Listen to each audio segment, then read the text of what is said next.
Honestly, a ball of energy. You know, people really are surprised that he is knocking on 90. He's already saying that soon he'll be going on 91.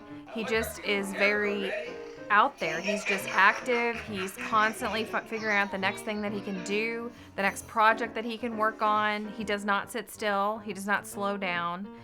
Age is just a number to him. I mean, that really is the definition for him. You hear people say it all the time, age is just a number. For him, it really is. People are shocked when we say that he's 90.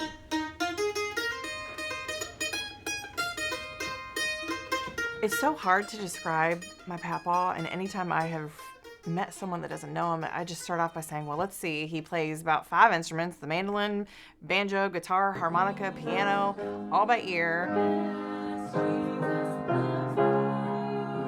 He's a licensed auctioneer. $450, $459. He can do magic tricks. I mean, he used to perform at our birthday parties, and oh my gosh, playing Big Bad Wolf with him, and just so many wonderful memories. He's always been an active, energetic, engaged grandparent. He is one of the most generous and one of the most positive, can-do people that you will ever meet.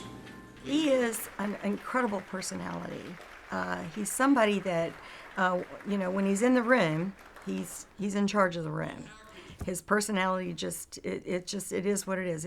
It's huge.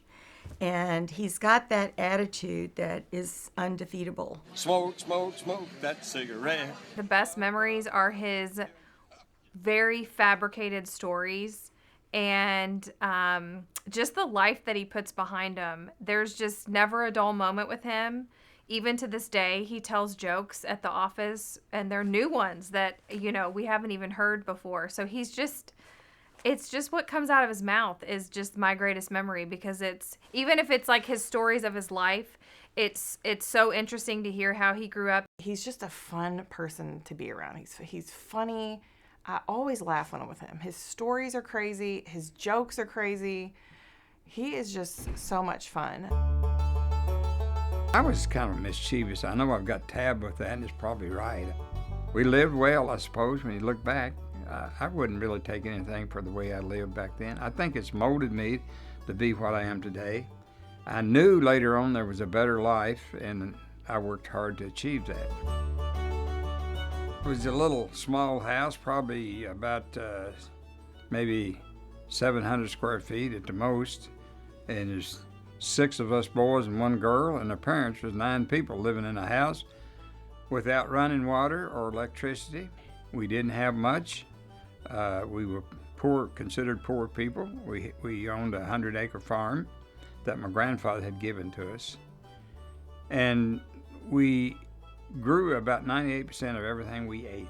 You didn't have anywhere else to turn. You didn't have the help. You didn't have any means of communication. You couldn't call somebody if you were hurting. You didn't have a phone, didn't have electricity. And so you just kind of depended on the Lord to see you through, and you really believed in that God was there to take care of you, which he was there. So anyway, faith is very important. It's been important in all my life. I can't say that I've always done the things. I've strayed some, but that's very important in my life. And even when I haven't been doing all the things I should have done, faith is always there to guide me. That culture that we grew up in was just one of survival. You never thought in terms of being a doctor or lawyer. That was a culture I grew up in. Fortunately for me, that changed. I was the first one of the children that my parents had where we had a medical doctor. That was in 1935, obviously, my birthday. And this medical doctor delivered me, came to the house, and my mother was so enamored with him that she named me after the doctor. Not only one name, his name was Dr. Nathaniel Allan Mercer. So she named me Allan Mercer. And this doctor didn't have any children. And when I was 16, I wrote him a letter and said, did he have any kind of work I do? He said, yeah, come up on Saturday and you can clean the office up. He gave me $2 25 cents an hour. I'd work 8 hours and make $2. Hitchhike 10 miles up to Columbia and 10 miles back to the country. He said to me one day, how'd you like to come live with me? And he would always, through the years, would get me something very nice for Christmas. Sometimes it'd be an article of clothing, or it would be a huge sack of candies and grapes and oranges and so on and so forth. He did that every year. He never forgotten, because I had 2 parts of his name. So I thought, well, yeah, I think I'd like to come live with you. So at age 16, I went to live with the doctor. I'll never forget this. They had cereal with bananas cut up in it. I'd never eaten stuff like that.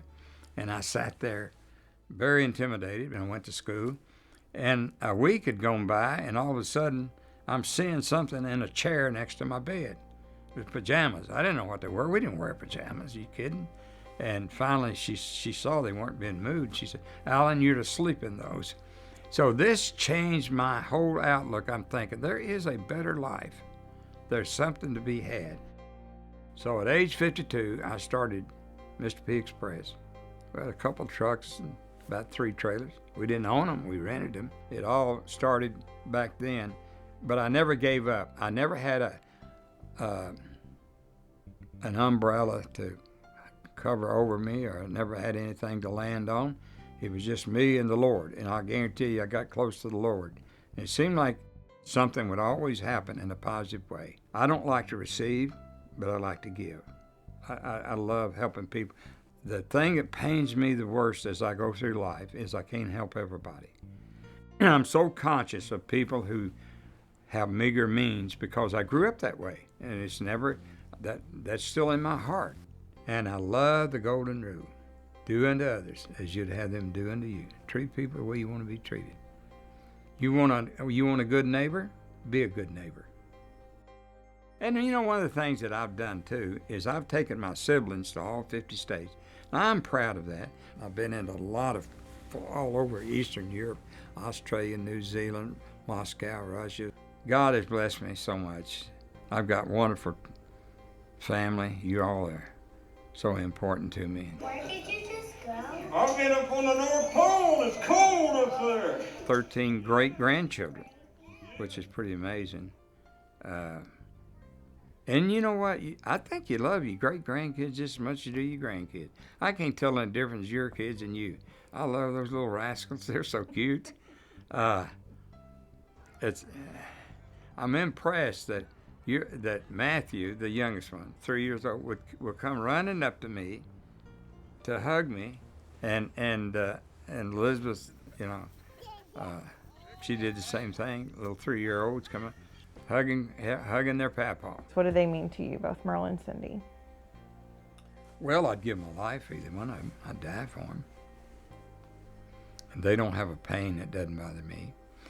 As hard as it's been working here, and it has been hard, I've learned so much from my father. And Daddy, I love you so much.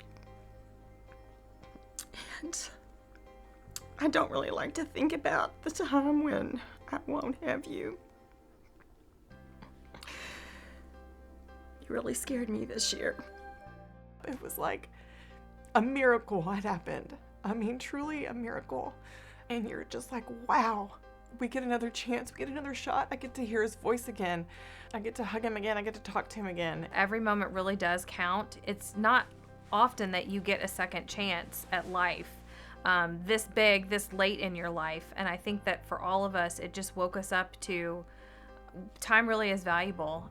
It's just making the memories while we still have him, and to be 90 and have the memory that he has is just incredible. I've lived a good life. I've got a 90th birthday coming up, and I'm expecting to be around a lot longer. And so, if anything, I guess I'm thankful for my background, the way I grew up, because I think it's helped me to be a better man today. Happy birthday, Papaw. We love you. You're finally 90. He's been saying forever, I'm going on 90. So now we're going to say, I don't know what we're going to say next. Are you going on 95? Then she would send me out to get a chocolate ice cream cone. And so I did. Happy birthday, you crazy old man. We got a lot of more years coming our way. Made some gingerbread, and I went out, just me alone, and I got my chocolate ice cream cone. Well, coming back, I stumped my toe upon a big old stone. Now need I tell you that I dropped my chocolate ice cream cone? A little puppy came along and took a great big lick, and I just hit this mean old dog with just a little stick, and he bit me where I sit down, and he chased me all over town.